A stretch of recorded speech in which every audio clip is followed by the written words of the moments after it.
West Bengal বোর্ডের নবম শ্রেণীর ছাত্রছাত্রীরা যখন তোমরা ব্যাখ্যাভিত্তিক সংক্ষিপ্ত উত্তরধর্মী প্রশ্নের উত্তর লিখতে যাবে, যে প্রশ্নের মান থাকে 3, সেখানে তোমরা যে টেক্সট পোর্শনটা তোমাদের জানা থাকে, তোমরা যতটুকুনি জানো ততটুকুনি কিন্তু উত্তরের মধ্যে লিখে ফেলো, কিন্তু প্রশ্নে কি চাওয়া হয়েছে সেটা তোমরা ভালো করে লক্ষ্য রাখো না।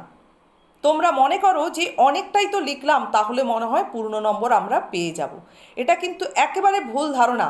তোমাদের প্রশ্নে কি চাওয়া হয়েছে এবং প্রশ্নের মান কত রয়েছে, 3 রয়েছে না 5 রয়েছে না 1 রয়েছে, এটা লক্ষ্য রাখা একান্তভাবে প্রয়োজন। 3 নম্বর প্রশ্নের উত্তর যেটা তুমি ঠিকঠাকভাবে জানো সেটাকে একেবারে টু দি পয়েন্টভাবে উপস্থাপন করো, তাহলে কিন্তু 3-এ 3 পাবে।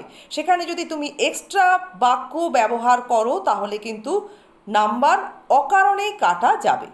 আজকে তোমাদের কাছে জীবনানন্দ দাশের লেখা আকাশে 7টি তারা কবিতার ওপর থেকে 4টি 3 নম্বরের প্রশ্নের উত্তর আলোচনা করেছি।